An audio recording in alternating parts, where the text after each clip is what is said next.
नमस्कार मित्रांनो, farming business YouTube चॅनलवरती आपलं स्वागत आहे. नवीन व्हिडिओ बघण्याकरिता लाईक, शेअर आणि सबस्क्राईब करा मित्रांनो.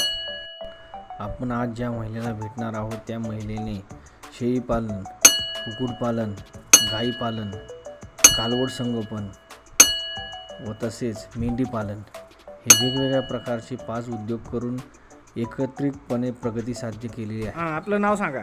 दीपाली खाडे. आपल्याबद्दल माहिती सांगा.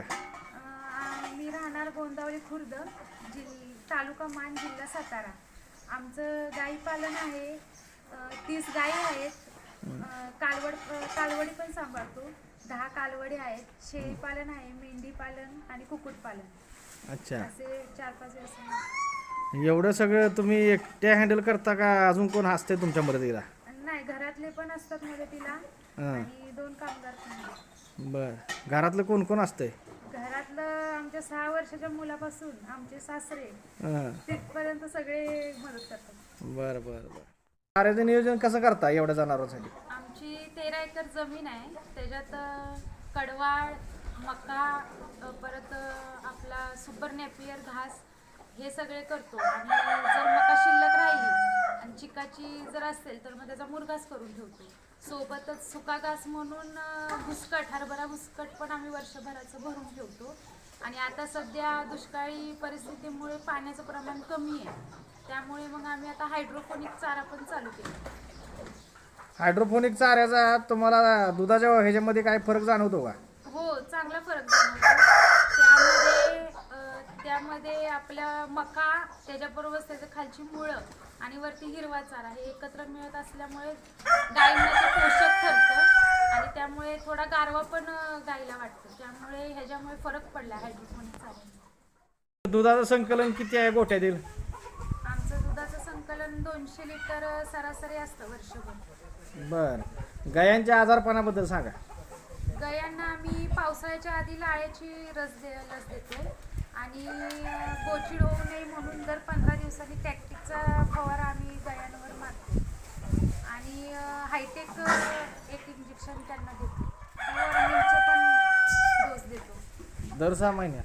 हो, दर 6 महिन्यात. तुमचा गोठा मुक्त गोठा आहे का तुम्ही जनावर बांधून ठेवता? आमचा मुक्त गोठा आहे.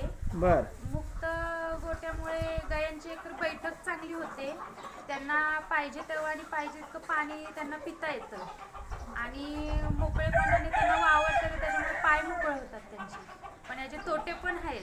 मागे एकदा आमची एका गाईने दुसऱ्या गाईच्या अंगावर उडी मारली होती. त्यावेळेला ती गाई जी बसली 4-5 दिवस उठलीच नाही. त्याच्यामुळे त्यांना ती गाडा वगैरे आणून तिला उठवावं लागलं, पायाला शेक वगैरे देऊन. असे त्याचे तोटे पण आहेत. आणि गाया काय घाबरतात पण, जेव्हा मारामारी वगैरे करतात तेव्हा घाबरतात पण. त्यामुळे जास्त मस्ती करणाऱ्या गाया गोट्याच्या बाहेर नेऊन बांधाव्या लागतात. मुक्त गोट्यामुळे काय दुधामध्ये फरक जाणवतो का? हो, दूध नक्कीच वाढतं. कारण गाईला तिच्या मनाप्रमाणे वावरता येतं, बसता येतं, उठता येतं. आणि पाण्याचं पण प्रमाण आवश्यक आहे गाईसाठी, त्यामुळे पाणी पण त्यांना पिता येतं. आजारपणावर काय परिणाम होतो?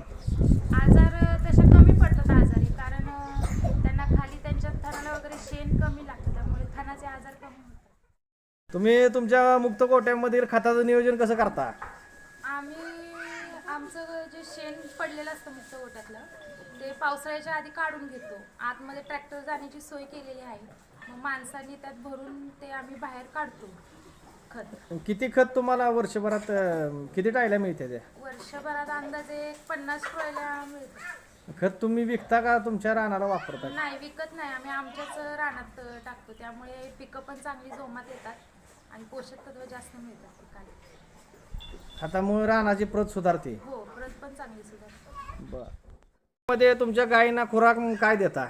खुराकामध्ये आम्ही गोळी पेंड, मका चुनी, हरभरा चुनी, तूर चुनी असं मिक्स करून देतो. आणि ज्या गायीला जसं दूध आहे त्या प्रमाणात तिला खुराक देतो. बर. आणि तुम्ही सध्या तुम्हाला ही दूध धंदा परवडतो का? नाही परवडत. सध्या कामगाराचा खर्च, डिझेलचा खर्च, ट्रॅक्टर आणि ते कुट्टी मशीनचा खर्च, या सगळ्यात 1 लिटर दूध जर तयार करायला बघायला गेलं तर 20 रुपये ते 22 रुपये खर्च येतो. आणि सध्या रेट आहे 25-26 रुपये. त्यामुळे नाही परवडत. मग त्यामुळे मग आम्ही कालवडींचं संगोपन करतो, म्हणजे दूध डेअरीला कमी घालून इकडे कालवडीनं पाजतो, जेणेकरून त्या कालवडी मोठ्या होऊन पुढे मग आपल्याला त्याचा फायदा होतो. तुम्ही किती वर्षापासून करताय आणि तुमचा अनुभव काय? जनावर वगैरे दागावतं का याच्यामध्ये? काय होते नक्की?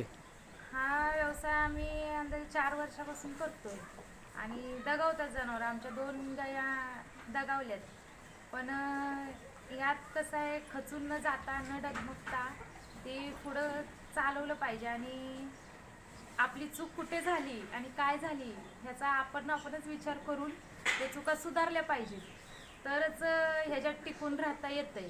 आता सध्या दर कमी आहेत, पण तरीसुद्धा हे चालवणं गरजेचं आहे. कधी कधी दर वाढणार आहे आणि दर कमी असला तरी आम्ही कालवडी वगैरे सांभाळून त्याच्यातून प्रयत्न करतोय टिकून राहण्याचा. आणि ह्या धंद्यात कसं आहे, एखादी गाय जरी खराब लागली किंवा कमी दूध देणारी लागली तरी ती एक येत सांभाळायला लागते. अशी मधीच विकून चालत नाही, नाहीतर मग डबल नुकसान होतंय त्यात. त्याच्यामुळं टिकून राहणं गरजेचं, सातत्य ठेवणं गरजेचं आहे. एक दिवस सुद्धा इथे कंटाळा करून चालत नाही, रोज ती सातत्याने करायला लागते आणि वेळेवर करायला लागते. व्यवसायातून तुम्ही काय प्रगती साध्य केली आतापासून? ह्या व्यवसायाचा दर चांगला होता मागच्या वर्षी, त्यावेळेला ह्याचं उत्पन्न काढून आम्ही कालवडींसाठी शेड तयार केलं आणि घोडेगाव नगर जिल्हा तिथून अहमदनगर जिल्ह्यातून घोडेगाव तालुक्यातून आम्ही कालवडी विकत आणल्या, 10 कालवडी आणल्या होत्या. त्याचं आम्हाला चांगलं उत्पन्न मिळालं आणि ह्यातूनच आम्ही शेळ्यांचं शेड तयार केलं. शेळ्या नवीन घेतल्या, मेंढ्या घेतल्या, परत कुक्कुटपालन चालू केलं. ज्यावेळेला दर चांगलं होतं त्यावेळेला आम्ही त्याच्यात ती गुंतवणूक केली आणि आता त्यातून आम्हाला जरी इथून दुधाचा रेट कमी असला तरी कोंबड्यांची अंडी म्हणा किंवा आपलं बोकड म्हणा ह्याचं उत्पन्न आम्हाला सध्या चालू झालेलं आहे. त्यामुळे ह्याचा खर्च आम्ही मेंटेन करतो. तुम्ही तरुणांना आणि शेतकऱ्यांना काय सल्ला द्याल? ह्या धंदा कसा आहे, चांगला आहे का वाईट आहे, कसा आहे, तुमचा अनुभव काय सांगतोय? धंदा तसा चांगला आहे, जर तुम्ही संयमाने केलं, चिकाटीने केलं आणि जरी थोडंफार नुकसान झालं किंवा रेट कमी असला, खर्च भागत नाही, तरीसुद्धा ते टिकवून ठेवलं तर धंदा चांगला आहे. आणि ह्याच्यातूनच आपण जर ह्या जोडीला जर जोडधंदा केला, जर शेळीपालन म्हणा, कुक्कुटपालन म्हणा, तर मग आपल्याला इथून नाही तर तिथून कुठून तरी आपल्याला उत्पन्न चालू राहतं. त्यामुळे धंदा चांगला आहे. आमच्या चॅनलला मुलाखत दिली त्याबद्दल आम्ही तुमचे आभार मानतो.